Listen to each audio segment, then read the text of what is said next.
اعوذ باللہ من الشیطان الرجیم، بسم اللہ الرحمن الرحیم۔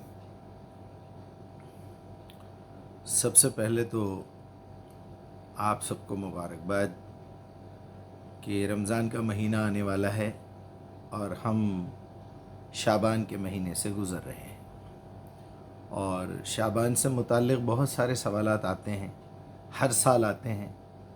7-8 سال سے تو میں خود مسلسل جواب دے رہا ہوں۔ رمضان آیا تو رمضان کے سوالات، شعبان کے سوالات، حج آ گیا تو حج کے سوالات، محرم آیا تو محرم کے سوالات، اور رجب آیا تو رجب کے سوالات، بہرحال میلاد النبی آئی تو اس کے سوالات۔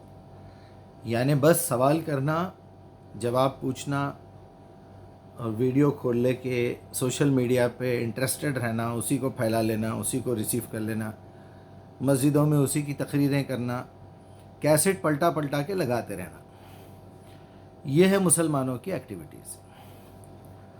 اب اس پہ غور و فکر کرنے سے سنسیئرلی جو آدمی قرآن کا اسٹوڈنٹ بنتا ہے، جو قرآن پہ ایمان لاتا ہے، قرآن پہ یقین کرتا ہے، یہ مانتا ہے کہ یہ قرآن واقع اللہ کی طرف سے آئی ہوئی ہے، میں نے اس کو پڑھا، اس کو سمجھا، اس کو لکھا، اس کے ایک ایک لفظ پہ غور کیا، اس کی گرامر سمجھا، وہ لفظ قرآن میں کتنے مرتبہ آیا، اور اللہ سبحانہ و تعالیٰ کی باتیں بدلتی نہیں ہیں، وہ ایک لفظ ایک ہی معنوں میں لیتے ہیں اللہ تعالیٰ۔ یہ بار بار الفاظ کو استعمال کرنا اور اس کو بولنا یہاں یہ مطلب ہے، یہاں یہ مطلب ہے، یہاں یہ مطلب ہے، یہ قرآن میں تحریف ہے، یہ اللہ پہ الزام ہے، یہ عربی زبان سے نہ سمجھنے کا یا اپنی دکان چلانے کا ثبوت ہے۔ چلیے آئیے مدعے پہ آتے ہیں۔ اس رات کے متعلق آج کل میں میرے خیال میں وہ کوئی رات ہے جس کو شب برات کہا جاتا ہے، اور کچھ پڑھے لکھے سمجھدار قابل ترین جنت کا ٹکٹ لیے ہوئے جو بیٹھے ہیں حضرات، اس کو تو شب برات کی رات کہتے ہیں۔ یعنی ان کو اتنی تمیز بھی نہیں ہے، اتنا سلیقہ بھی نہیں ہے کہ شب بول دینے کے بعد رات بولنے کی ضرورت محسوس نہیں ہوتی۔ اس سے صاف ظاہر ہوتا ہے کہ اس بیچارے کو اردو لکھنا بھی نہیں آتا، نہ کسی اچھی محفل میں بیٹھا کہ کسی نے سمجھا دیا بھائی آپ کو لکھنے پڑھنے تو نہیں آتا، لیکن اپنی زبان سے اپنی قابلیت، اپنے باپ دادا کی قابلیت کا تعارف مت دیجیے، آپ اپنے خاندان قبیلے کو روڈ پہ مت لائیے۔ شب برات کی رات نہیں ہوتی۔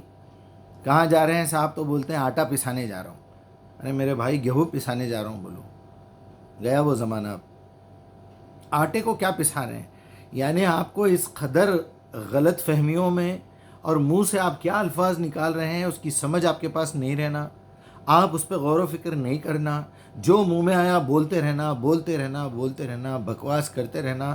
وہاں سے کوئی بات مل گئی رسول اللہ کا نام لگا دینا، وہاں سے کوئی بات ملی صحابی کا نام لگا دینا، وہاں سے کوئی مولانا نے بول دیا وہ حلیہ بدل کے، تو بس ایسا لگتا ہے کہ جبرائیل سامنے بیٹھے ہوئے ہیں، اور آپ کو رجسٹرڈ کر دیا گیا ہے، آپ کو اپوائنٹمنٹ دے دیا گیا ہے کہ بھائی آج سے آپ اللہ کے خاص بندے ہیں، اب رسول تو آنے والے ہیں نہیں، لہٰذا اب آپ ان رسولوں کی جگہ پہ بیٹھے ہوئے کسی کو بھی فتویٰ دے دیجئے، اور باقی کے لوگ تو ان کو اپنا اللہ کا نبی، اللہ کا فرشتہ، رسول سب سے بڑھ کے مان لیتے ہیں، قرآن پڑھنے کی کوشش نہیں کرتے۔ میں صرف اتنی بات بتا دوں گا کہ آپ کا ٹائم ویسٹ کیا جا رہا ہے جھوٹے قصے سنا کے۔ رسول اللہ قبرستان میں سے جا رہے ہیں، 2 قبروں پہ عذاب ہو رہا ہے، ایک کھڑے رہ کے پیشاب کرتا تھا، ایک لوگوں کی غیبتیں کرتا تھا۔ یہ مومن ہو سکتا ہے؟ یہ مسلم ہو سکتا ہے؟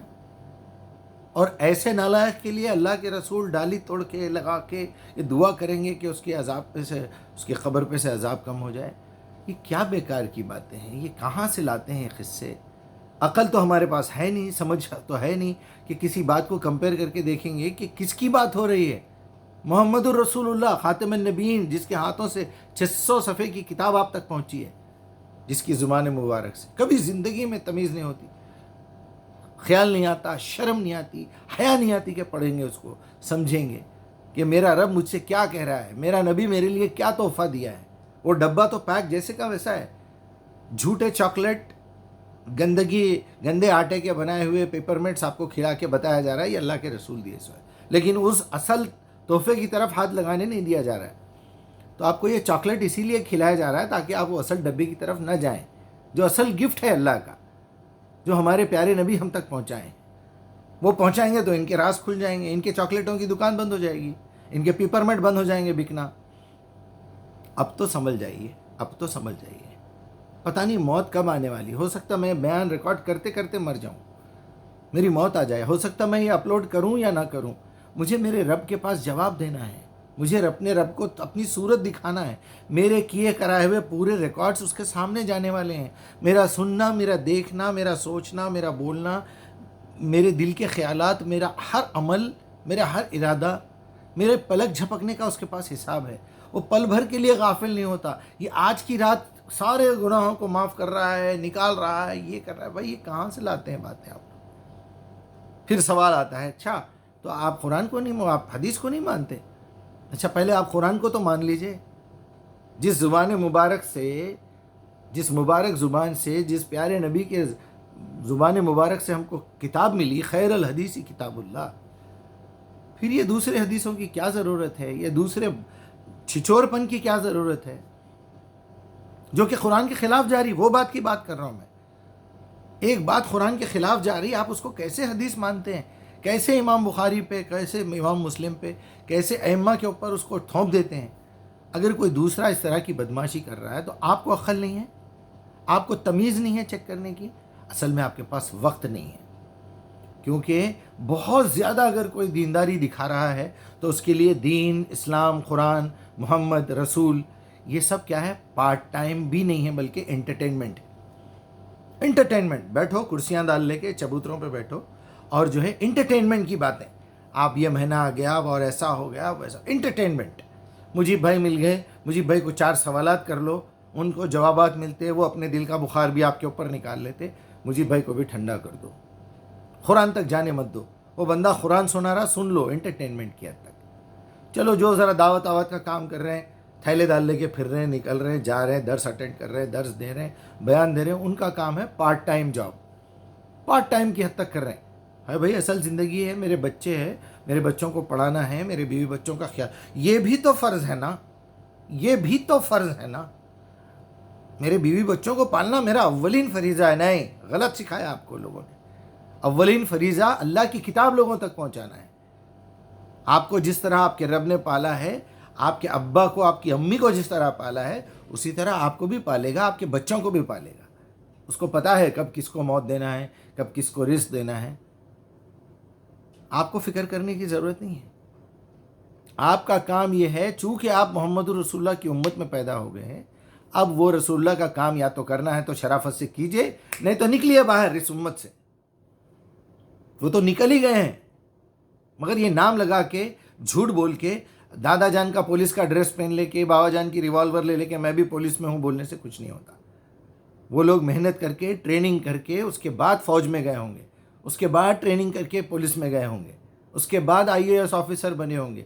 کسی کے والد پڑھ کے، لکھ کے، محنت کر کے، پاس ہو کے MBBS بنے ہوں گے. آپ پیدا ہوتے MBBS نہیں بن جاتے، آپ پیدا ہوتے ہی ڈاکٹر نہیں بن جاتے، آپ پیدا ہوتے ہی مسلمان نہیں بن جاتے.